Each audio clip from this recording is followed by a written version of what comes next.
siguiendo nuestra serie de la epístola, ¿cierto? Que no parece epístola, porque no tiene destinatarios ni saludos. Capítulo 2, verso 1 al 6. Nuestro divino abogado.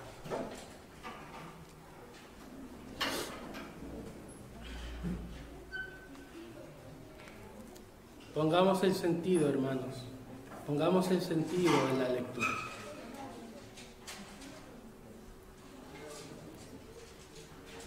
Hijitos míos, estas cosas os escribo para que no pequen. Y si alguno hubiere pecado, abogado tenemos para con el Padre, a Jesucristo el justo. Y Él es la propiciación por nuestros pecados. Y no solamente por los nuestros, sino también por los de todo el mundo. Y en esto sabemos que nosotros le conocemos si guardamos sus mandamientos. El que dice yo le conozco, el que dice yo le conozco y no guarda sus mandamientos, el tal es mentiroso y la verdad no está en él. Pero el que guarda su palabra, en este verdaderamente el amor de Dios se ha perfeccionado. Por esto sabemos que estamos en él.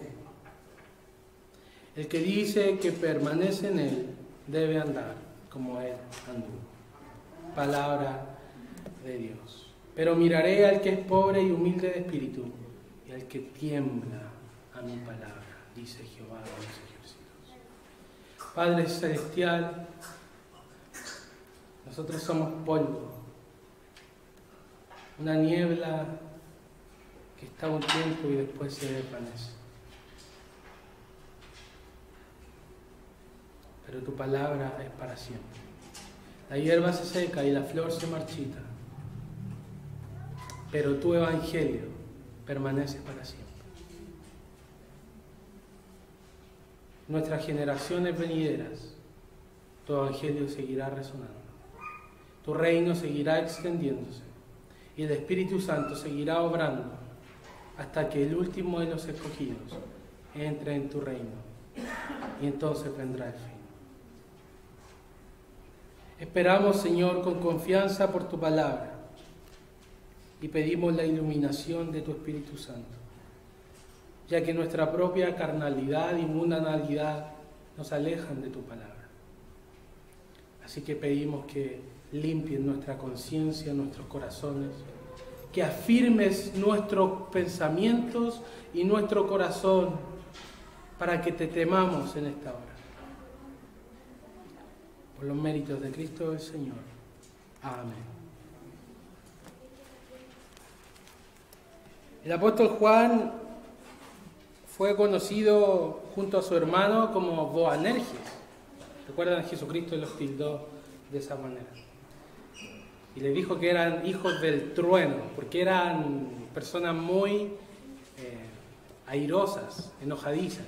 Querían hacer descender fuego del cielo sobre los samaritanos que no lo habían querido recibir.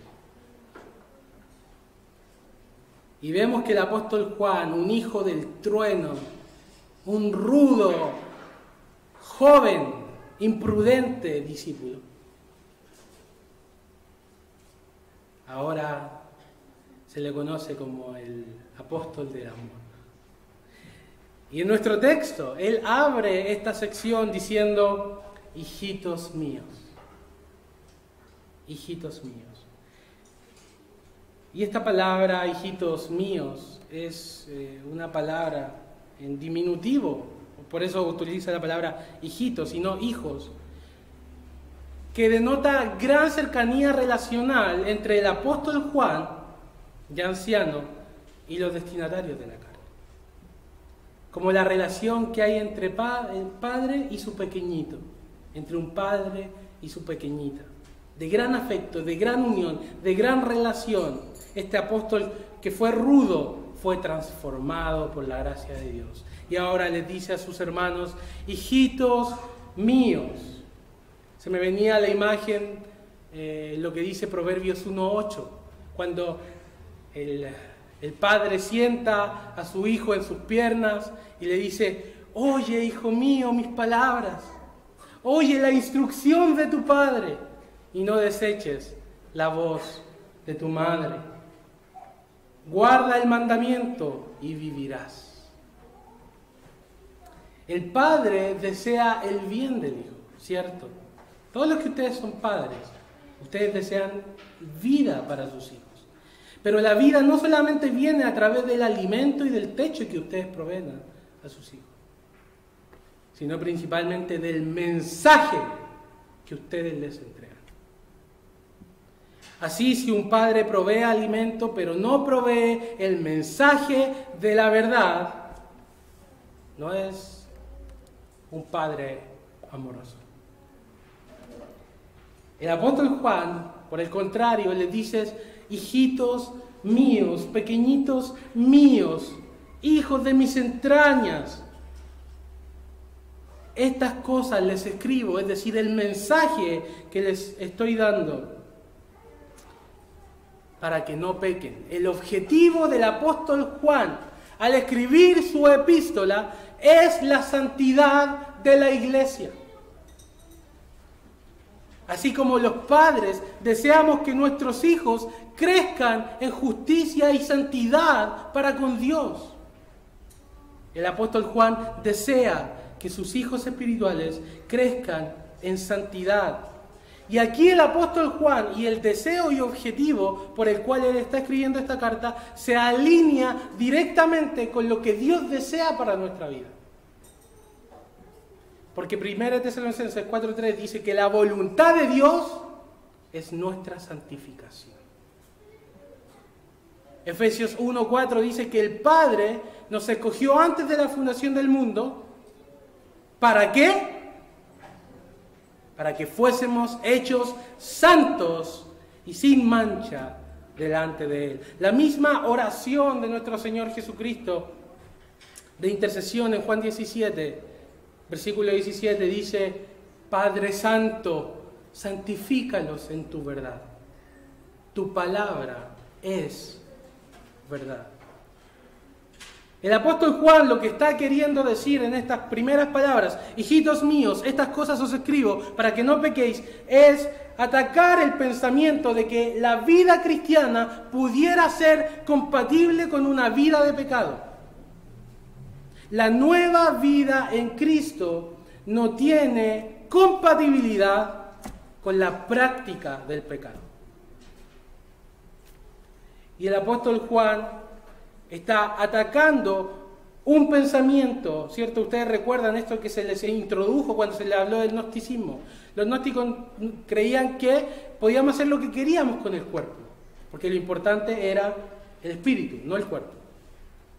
El apóstol Juan está atacando el pensamiento de que es posible ser cristiano y a la vez vivir en nuestros pecados, practicar el pecado, de tomar la gracia de Dios como barata, como un cheque en blanco para hacer nuestros pecados. El apóstol Juan dice que el que permanece en Cristo no peca. 1 Juan 3:6. Pero el que peca no ha visto ni ha conocido a Dios. Si tú vives en pecado, y si tú practicas el pecado, si tú no sientes repulsión alguna por el pecado y no lo aborreces y no luchas contra él, tú no conoces a Dios. Tú no has visto a Dios. Así dice el apóstol Juan, 1 Juan capítulo 3, verso 6. Versículo 8 del mismo capítulo: el que practica el pecado es del diablo. Si usted practica el pecado, tiene un padre y no es Dios, sino el diablo mismo. Versículo 9 dice que, 1 Juan 3, 9, que el que practica el pecado no ha nacido de nuevo. Si tú vives en pecado, tú necesitas nacer de nuevo. Tú no estás en el reino de Dios. Porque el apóstol Juan nos está comunicando acá que la gracia de Dios no nos puede servir para el libertinaje, hermanos. Libertad cristiana no es igual a libertinaje. Y si nosotros, luego que hemos venido a la fe en Cristo Jesús, creemos que podemos seguir viviendo como antes vivíamos y no has experimentado ningún cambio en tu vida, necesitas nacer de nuevo. No estás en el reino de Dios. Porque el objetivo del Evangelio es que seamos santos. No tolerar el pecado, no practicar el pecado, no vivir en pecado, alejarse del pecado, mortificarlo y crecer en santidad. Porque el autor entiende que el pecado es destructivo. El pecado nos contamina. El pecado nos da una carga de culpa. Al final del capítulo 11 de 2 Samuel, luego que se relata que todo lo que hizo David, el último versículo, David hizo todo a escondidas. Adulterio, matar, conspirar. Y el último versículo del capítulo 11 de 2 Samuel dice: mas lo que hizo David no fue agradable a los ojos de Dios. Así que el pecado nos aleja de Dios, desagrada a Dios, nos da una carga de culpa, nos contamina y nos destruye. Entonces el apóstol está atacando el pensamiento de que podemos decir que somos cristianos y vivir en pecados, pero eso nos hace nada más que mentirosos. Ahora bien, si nosotros tenemos en un extremo el pensamiento de que la gracia de Dios es excusa para mi pecado, el péndulo corre hasta el otro extremo y a otro pensamiento equivocado, que es del rigor legalista de nuestro pecado. ¿Cuál es el rigor legalista de nuestro pecado? Es ver nuestro pecado como si nuestro pecado no tuviera perdón. Es ver a Dios como juez con el ceño fruncido, siempre enojado contra ti, siempre buscando cuál es tu falta, siempre escudriñando tu vida. Y cuando tú vienes a confesarles tu pecado, Él te dice: ¡animal, qué has hecho! Muchos de ustedes luchan con un pensamiento de Dios de esa forma. ¿Cuándo vas a cambiar? ¿Cuándo vas a ser más santo? ¿Cuándo te vas a poner las pilas? Vemos como que Dios no estuviera por nosotros, sino contra nosotros. Tenemos una imagen que Dios es nuestro juez y tratamos con un rigor legalista nuestro pecado. Ese es otro error de pensamiento. El primer error de pensamiento es ser negligentes con nuestro pecado. El segundo error de pensamiento que ataca el apóstol Juan es que tengamos una visión no una visión demasiado profunda de nuestro pecado, porque es necesario tener una visión profunda de nuestro pecado. Es ver tan solapadamente quién es Dios y verlo todo el tiempo enojado, todo el tiempo recriminándonos, siempre enojado, con el ceño fruncido, preguntándonos cuándo nos vamos a cambiar, tratándonos de animales, que saquemos todo lo que tenemos escondido. Y muchas veces los padres tratan así a sus hijos. Pero nuestro Padre no es así. Porque Dios ya no es nuestro juez con el ceño fruncido, sino que es nuestro Padre. Jerry Bridge, en su libro Pecados Respetables, él dice que ahora Dios no nos ve de esa forma cuando nosotros confesamos nuestro pecado. Él no dice: animal, ¿qué has hecho? Él dice: lo sé. Te voy a ayudar. Estoy aquí contigo. Vamos, te voy a dar mi espíritu y mi poder para que puedas vencer el pecado. Ese es un Padre. Dios no es juez con nosotros.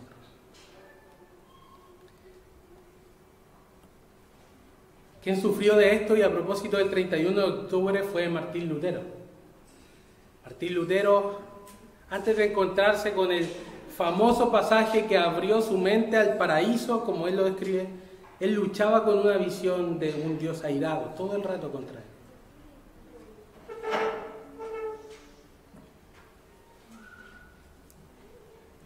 Ojalá que Dios me amara, decía Lutero.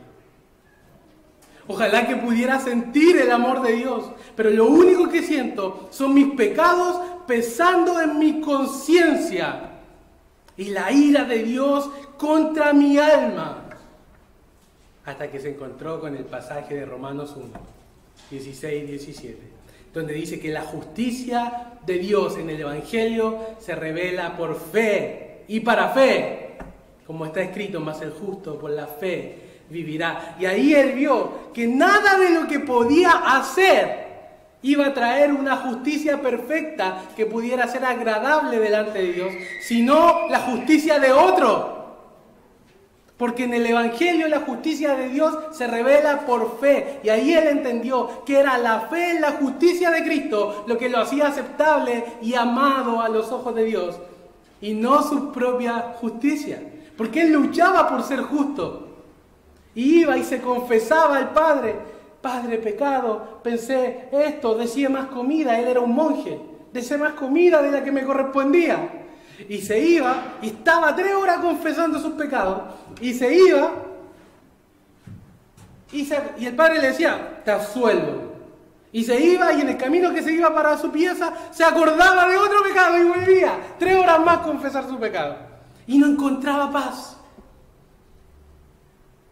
Porque él quería ser justo en sus propios méritos delante de Dios, y la ira de Dios lo atormentaba.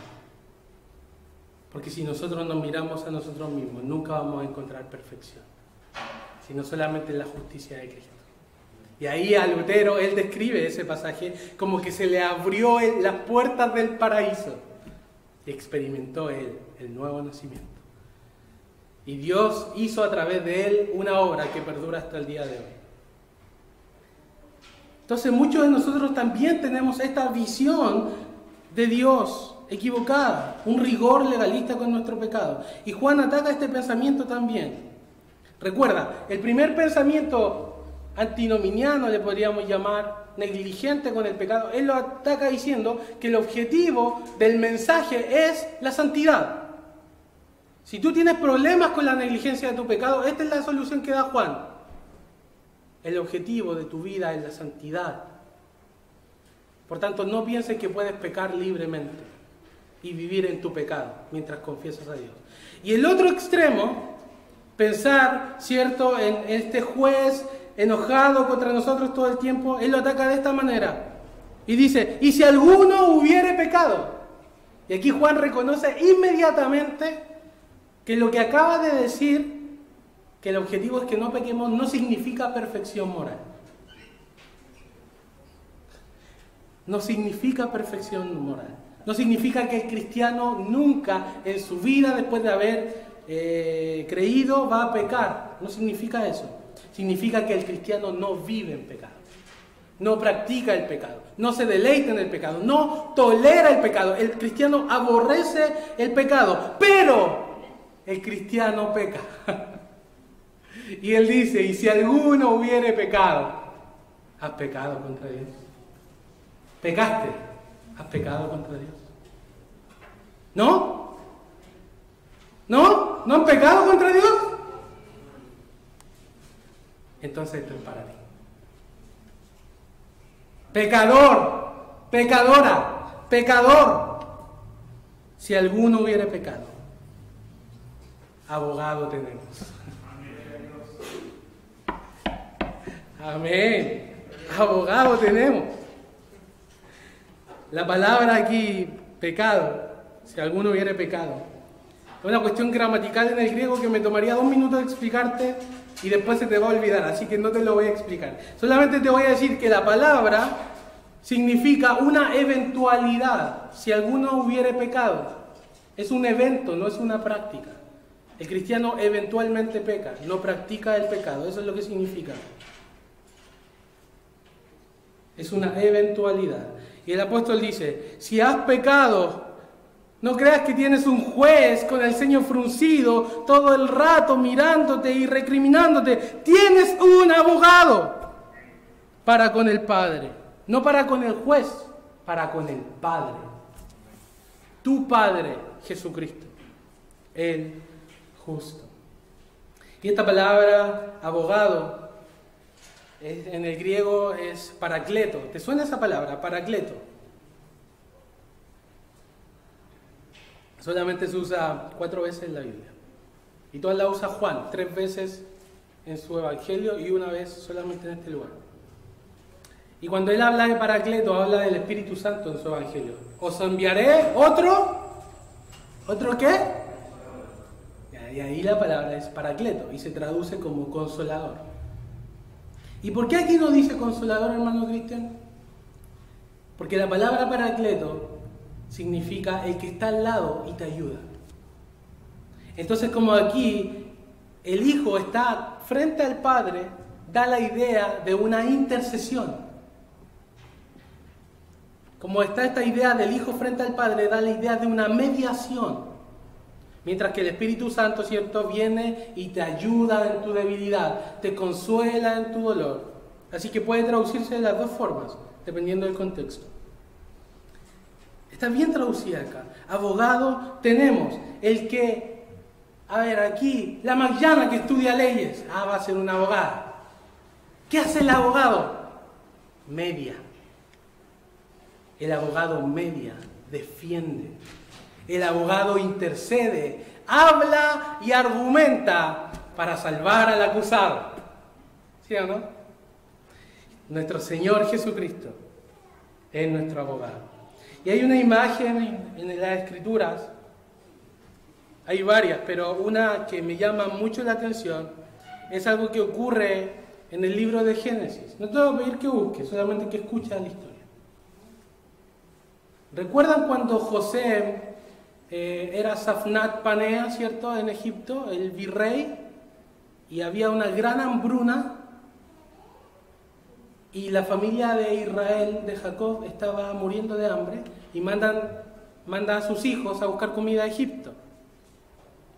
Van por primera vez, vuelven, José les pide que traigan a Benjamín, vuelven, y cuando le piden a Jacob que lleven a su hermano, porque ya se le acabó la primera provisión de comida, Jacob ¿quiere o no quiere enviar a Benjamín? No quiere. ¿Por qué no quiere enviar a Benjamín? Él dice, harán descender mis canas al Seol. Ya perdí a José, el único hijo de mi amada mujer Raquel que me queda es Benjamín. Y Rubén en el capítulo 42 trata de interceder para que deje ir a Benjamín y puedan traer comida. Y Jacob no escucha a Rubén. Pero en el capítulo 43, ¿quién intercede? A ver, ¿se acuerdan? ¿Quién?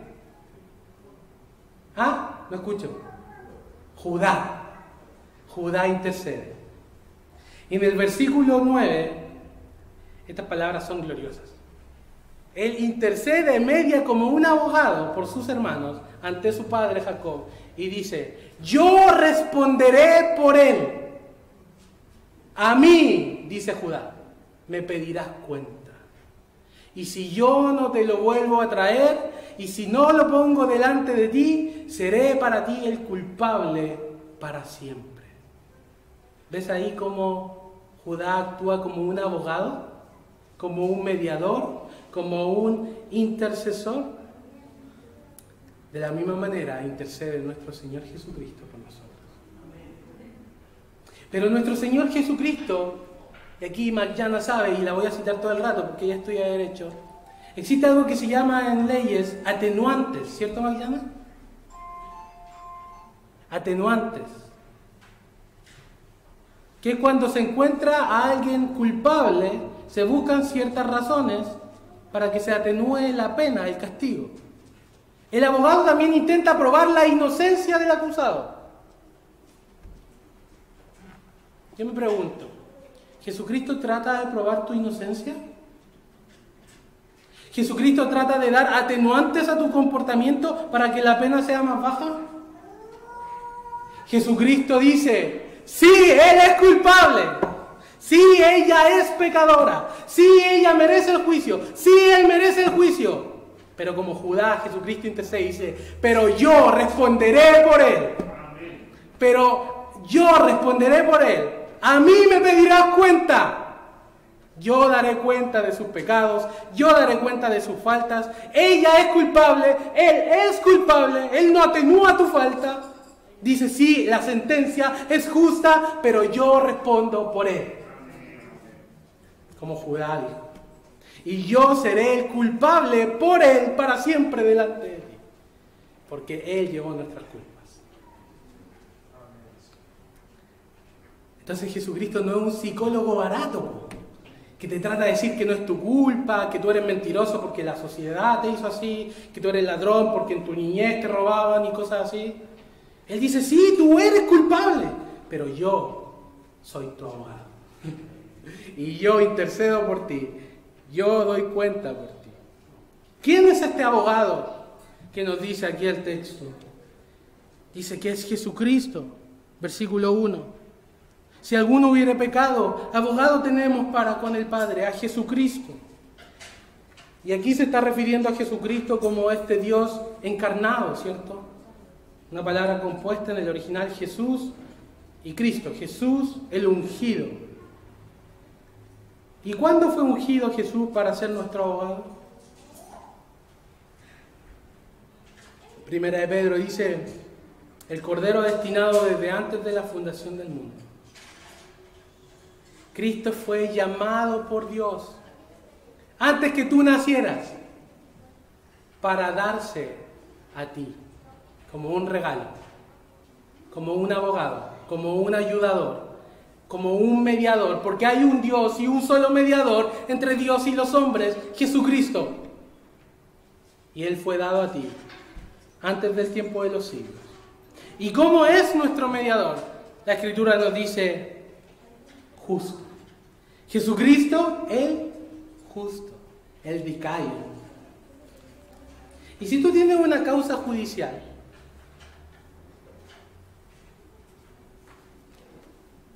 y se te asigna un abogado rasca, que ha perdido todos los casos que se le han dado, y que además éticamente y moralmente es súper cuestionable su ética, tú quisieras que él te defendiera. Pero si tu abogado es la prime de la prime, si tu abogado ha ganado todos los casos, si tu abogado es completamente íntegro delante de la ley y ha sido recompensado por la ley como un cumplidor completo de ella, y él se pone al lado tuyo, ¿tienes confianza, sí o no? Porque él es justo. Porque él es justo. Y la justicia de nuestro abogado es la base de nuestra salvación y de su mediación. Porque él no podría mediar si no fuera justo. Un transgresor no puede defender a otro transgresor. El inocente tiene que defender al culpable. Primera de Pedro 1 explica esto en los siguientes términos. No fuimos comprados con cosas corruptibles, como oro o plata, sino con la sangre preciosa de Cristo. Y luego dice, como un cordero sin mancha y sin contaminación. Porque el cordero pascual no tenía que tener ni un defecto, ni una patita quebrada, ni un rasguño, ni una herida. ¿Por qué? Porque el Cordero Pascual reflejaba la justicia perfecta del mediador Jesucristo, el justo por los injustos, dice Pedro 3:18. El justo por los injustos. Leímos en Isaías 53 que Él nunca hizo maldad, ni hubo engaño en su boca. Segunda de Corintios 5:21 dice, al que no conoció pecado, no conoció pecado. El abogado es justo, no conoció pecado, nunca hizo maldad, no se hubo engaño en su boca, no tiene mancha, no tiene contaminación. Romanos 5 dice, así como por la transgresión de uno, es decir, de Adán, vino la condenación a todos los hombres, de la misma manera, por la justicia de uno, vino a todos los hombres la justificación de vida.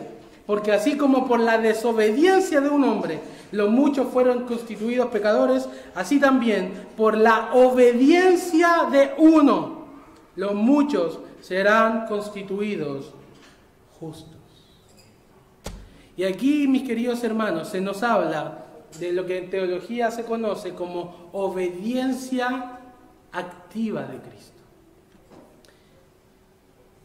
La base del mérito de tu salvación no solamente reposa en la muerte de Cristo, también reposa en su vida. Porque Él cumplió la ley perfectamente para ser un sustituto perfecto. Porque de la manera que tus pecados son imputados a Él, su justicia es imputada a ti. De manera que ahora Dios te ve y tú no tienes mancha ni contaminación. Y Dios en el tribunal declara, eres justo. Eres justo. No por tus propios méritos, sino por el mérito de otro. Por el mérito de nuestro Señor Jesucristo. Entonces tenemos un gran abogado. Un abogado que es perfecto. Hebreos 7 dice, Jesús es hecho fiador de un mejor pacto, viviendo siempre para interceder por nosotros. Nuestro abogado intercede por nosotros, porque tal sumo sacerdote nos convenía, santo, inocente, sin mancha, apartado de los pecadores y hecho más sublime que los cielos. Ese es nuestro abogado, mis queridos hermanos. Nuestro Señor Jesucristo, quien obedeció perfectamente al Padre. Isaac Ambrose, el puritano, dice, si la muerte de Cristo es tuya, si la muerte de Cristo es tuya, la vida de Cristo es tuya también. ¿Y cómo sabemos que es nuestra? Porque el pasaje nos dice que tenemos abogado. Y nuestro abogado vivió y murió por nosotros. Y la Escritura dice que lo tenemos. Es decir, es tuyo. El abogado es tuyo. Está unido contigo. Te pertenece. Tienes abogado. Y su vida y su muerte son tuyas. Todo ese tesoro precioso de méritos. Esa canasta preciosa de buenas obras es cargada a tu cuenta. Es como que un día tú tienes 0 pesos debiendo 1.000 millones mejor en tu cuenta corriente con deuda y al otro día apretas y tu cuenta corriente rebasa en ceros hacia la derecha. Y se te da un depósito tremendo de mérito de nuestro Señor Jesucristo. Porque Él cumplió perfectamente la ley. Y cuando Él cumplió la ley, Él lo hizo en tu lugar. Así como Él murió en tu lugar, Él cumplió la ley en tu lugar. R.C. Sproul dice algo muy didáctico. Él dice, si solamente mis pecados fueran imputados a Cristo, eso no me hace justo, solo me hace inocente. Pero no solo mis pecados son imputados a Cristo, sino que Cristo también imputa su justicia, sus méritos, sus buenas obras a mi vida. De modo que toda mi acta manchada es pasada a Él y toda su acta emblanquecida y perfecta es considerada a mi cuenta. Y Dios me ve con justicia, con santidad, perfecta delante de sus ojos. Y sabes que solamente por los méritos de Cristo tú tienes entrada al cielo. Y no es por tus obras, no es por lo que tú hagas, es porque tienes un abogado para con el Padre, a Jesucristo el justo. ¿Y cómo intercede nuestro abogado? ¿Cuál es el método de intercesión? Él no es un abogado convencional que simplemente habla y argumenta y parlotea, sino que Él ha demostrado su intercesión a través de un sacrificio. Versículo 2. Y Él, es decir, Jesucristo, nuestro abogado, nuestro justo, Él es la propiciación por nuestros pecados. Él no es el propiciador de nuestros pecados, Él es la propiciación. ¿Y qué significa, hermano Cristian, esta palabra tan rara, propiciación? ¿Qué significa? Es una de las palabras más hermosas y más importantes de la Biblia. Y tienes que saber qué significa. La palabra propiciación significa el sacrificio que apacigua la ira de Dios. En el Antiguo Testamento existía en el tabernáculo un lugar, a ver si se acuerdan, ¿cómo se llamaba? El propiciatorio. ¿Dónde estaba el propiciatorio? A ver, los estudiantes del Éxodo. ¿En el arca, escuché por ahí? Bien. En el lugar santísimo, en el lugar más oculto de la presencia de Dios, estaba el arca, los querubines labrados, mirando hacia ¿dónde? Hacia esta bandeja, hacia esta lámina de oro llamada propiciatorio. ¿Y qué tocaba el propiciatorio? Solamente una vez al año. La sangre derramada del Cordero. De hecho, el apóstol Pablo en Romanos 3, cuando usa la palabra propiciación, la palabra en griego ahí es el asiento de misericordia o el lugar de la propiciación, y él está haciendo referencia a ese lugar del tabernáculo, ese lugar del arca. Y acá dice que Jesucristo es la propiciación de nuestros pecados. Él es ese sacrificio derramado que atenúa, que apacigua la ira de nuestro Señor. Y yo recuerdo una película, no sé si la vieron, El último samurái.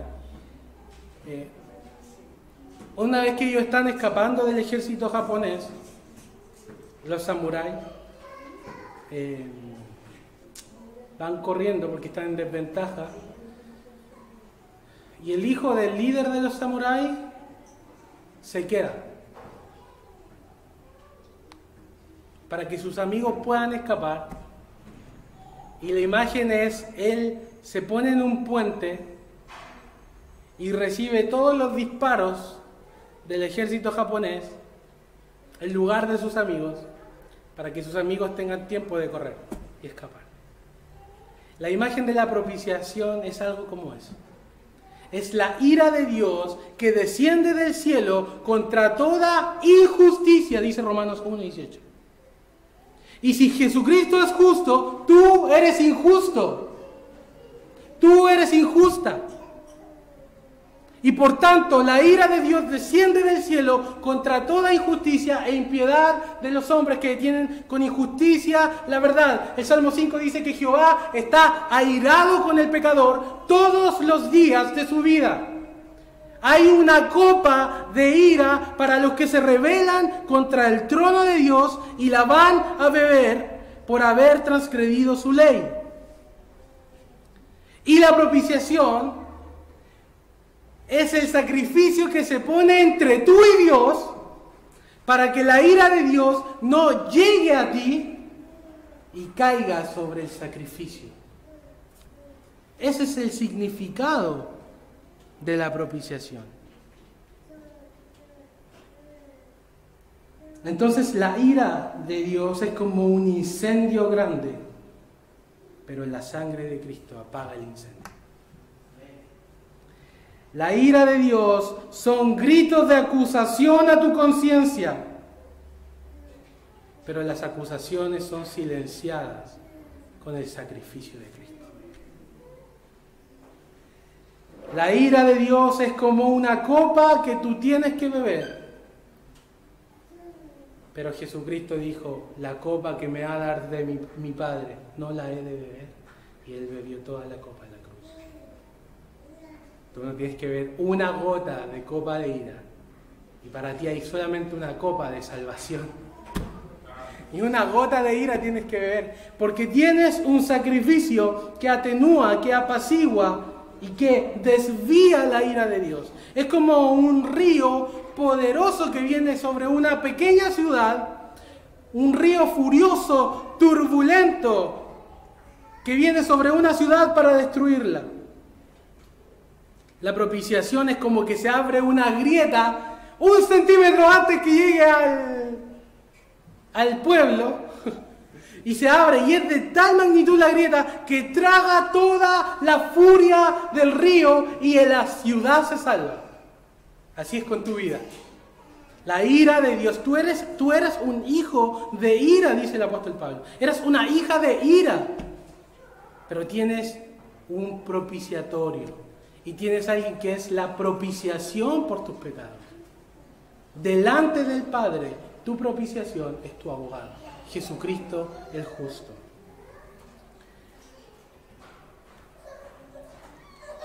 Y aquí hay algo hermoso en el sacrificio de Cristo, tanto en su sacrificio como en su justicia, en su vida y su muerte, su obediencia y su sacrificio. Y es que Él lo hizo voluntariamente.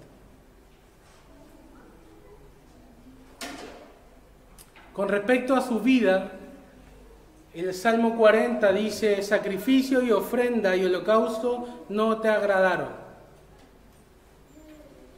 Hacer la voluntad de Dios es mi delicia. Y luego dice, he aquí vengo, como en el rollo está escrito de mí. Jesucristo decidió voluntariamente encarnarse. Él no fue coercionado por nadie. Él libremente decidió encarnarse y libremente decidió, el legislador decidió someterse a su ley para cumplirla en tu lugar.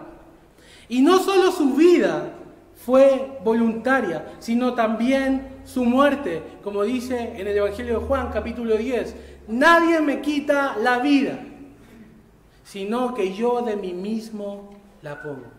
Tengo poder para ponerla y tengo poder para volverla a tomar. Jesucristo enmudeció en su condenación. ¿Por qué Jesucristo se quedó callado cuando fue a la cruz? ¿Por qué Él no argumentó contra Pilato? Porque Él iba voluntariamente a morir por ti. Y si Él va voluntariamente a morir por ti, eso quiere decir que Él tiene pleno conocimiento de quién tú eres. Y aún así Él decide hacerlo. No hay pecado tan inmundo en tu vida que Dios te diga, apártate de mí, si invocas el nombre de Jesús. No hay pecado tan inmundo que Dios no pueda limpiar. No hay cosa tan sucia que Jesucristo no pueda hacer la propiciación de ella. Piensa en el pecado más vergonzoso que tienes, en el que si lo estuviera haciendo en este momento delante de todos nosotros se nos caería la cara de vergüenza. Ese pecado es propiciado por Jesús. Así que hay perdón para ti, hermano, hermana. Y hay algo interesante en la palabra propiciación, porque muchos teólogos discuten, y si tú has leído la NBI, te darás cuenta que en esta parte no traduce propiciación, sino expiación. Y como yo te he explicado, la palabra propiciación presupone la idea de la ira de Dios, porque es el sacrificio que apacigua la ira de Dios. Y muchas personas tienen problemas con la ira de Dios, porque piensan que la ira de Dios es un defecto, y también porque esta palabra en el contexto pagano de la época la usaban para referirse a los sobornos que recibían los dioses paganos para que la ira de los dioses paganos no cayera sobre las naciones. Entonces el oferente presentaba un sacrificio propiciatorio, a veces eran sus propios hijos, para que el dios pagano atenuara su ira. ¿Es este nuestro Dios, hermanos? Nuestro Dios tenemos que sobornarlo para que no esté enojado con nosotros.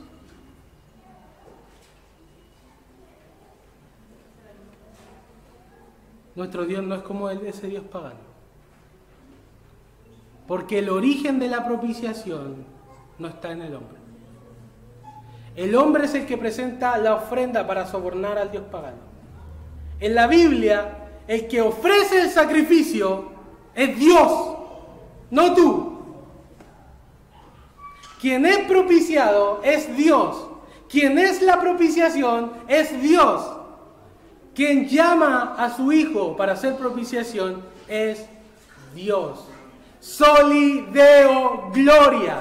Solo a Dios le pertenece la gloria, porque Él es el autor de la propiciación y el consumador de la propiciación. La iniciativa no descansa en manos humanas, sino en manos y dedos divinos. Es Dios quien en origen de su amor pone a su Hijo en propiciación. Y hay un orden que nosotros nunca deberíamos perder aquí. No es que Dios te ama porque Jesucristo fue tu propiciación, sino que Jesucristo fue tu propiciación porque Dios te amó. El origen es el amor de Dios. El origen es el amor de Dios.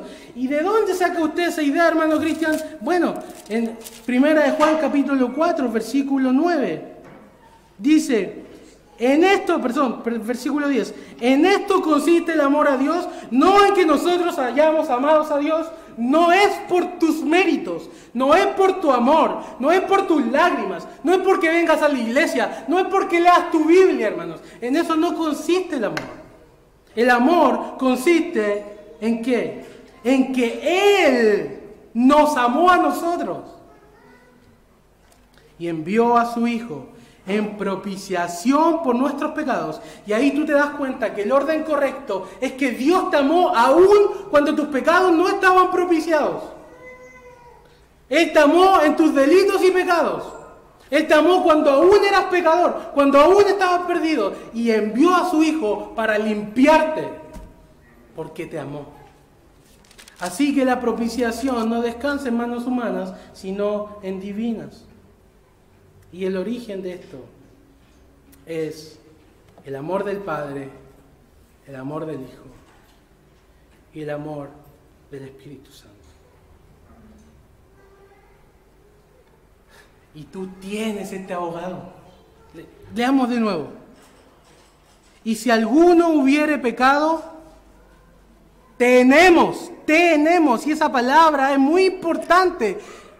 Recálquela en su Biblia, póngale ahí un destacador. Tenemos, usted tiene, lo posee, es suyo, es tu abogado, es tu propiciación, es tu salvación, es tuyo, te pertenece. Y por eso tienes perdón por tus pecados. Y Juan entonces va a lanzar, y ustedes se preguntarán, oye, hermano Cristian recién lleva 2 versículos. Le faltan 4 todavía, pero la aplicación es precisamente los versículos que vienen y es muy breve y es muy al hueso.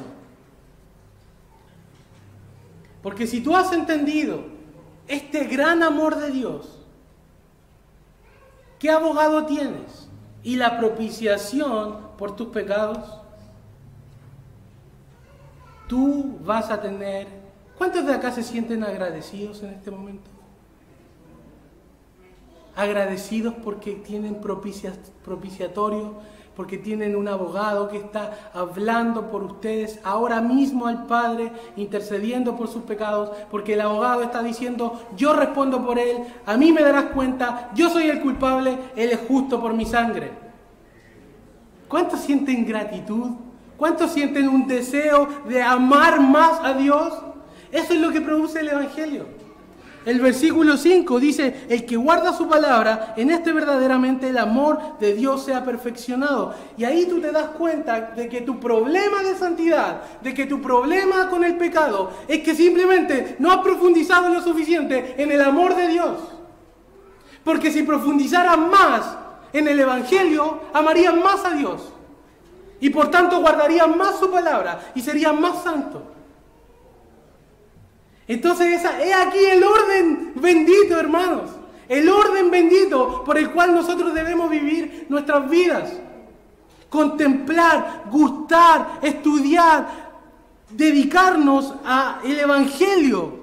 Y eso producirá en nosotros el deseo de cumplir el deber. El deseo de guardar el mandamiento. Porque el mandamiento, en otras palabras, no es nada más que la voluntad de tu Padre. Es la voluntad del que te amó. Y cuando comiences a dar fruto, meditando en el Evangelio, y como fruto vendrá la obediencia, el apóstol Juan dice, y en esto sabemos que nosotros le conocemos, que guardamos sus mandamientos. Guardar el mandamiento viene de un conocimiento profundo de quién es tu abogado, de cómo eres salvo, de quién es Jesucristo, de cómo la propiciación se efectúa por ti, del alcance que tiene, porque dice que nuestros pecados no solo por nosotros, sino por todo el mundo. Es decir, da lo mismo que seas trabajador o estudiante, grande o chico, viejo o pobre, rico o necesitado, joven o viejo, por todo el mundo. Y tú caes en esa descripción de toda tribu, de toda lengua, de toda nación. Él es nuestra propiciación. Y si nosotros profundizamos en el Evangelio, tendremos más deseos de ser obedientes. Es así como va el orden. Si tú deseas cultivar tu santidad por medio de querer guardar los mandamientos por ti solo, y decirte, no, yo debo hacer esto porque debo cumplir la ley, yo debo. Si tú no tienes el deseo del deber, el deber no sirve de nada. Y el deseo del deber fluye del amor de Dios. Con gratitud, con amor, con obediencia. Porque el que dice yo le conozco y no guarda sus mandamientos, el tal es mentiroso y la verdad no está. Pero si esto se desprende naturalmente, si tú entiendes qué es tu pecado y quién es tu propiciador y quién es tu abogado, tú no vas a querer tener más relación con el pecado. Entonces, si tú desprecias los mandamientos de Dios, si tú desprecias el día de reposo, si tú desprecias a tu prójimo, es claro que no conoces el amor de Dios. Y si dices de labios, yo le conozco, porque esto tiene que ver con una confesión verbal, yo le conozco, pero tu vida no tiene los frutos que fluyen de la raíz del amor de Dios, eres mentiroso y la verdad no está en ti. Pero el que guarda su palabra, el amor de Dios se perfecciona y sabes que estás en Él. El que dice que permanece en Él debe andar como Él anduvo. ¿Ven qué simple la aplicación? Yo no necesito hacer más exégesis de este pasaje. La aplicación está ahí. Si tú profundizas en tu abogado, tú vas a guardar más los mandamientos de Dios. Si tú dices que conoces a Dios, pero no te interesa un comino su palabra, tú no conoces a Dios y necesitas nacer de nuevo. Si tú vives en pecado, necesitas nacer de nuevo. Pero hay esperanza para aquel que no ha nacido de nuevo, porque hay un abogado que ha sido dado, hay un propiciador que ha sido dado, Cristo. Hay que poner la fe en Él, hay que confiar en Él. Y las puertas del paraíso, como dijo Martín Lutero, serán abiertas ante tus ojos. Oremos.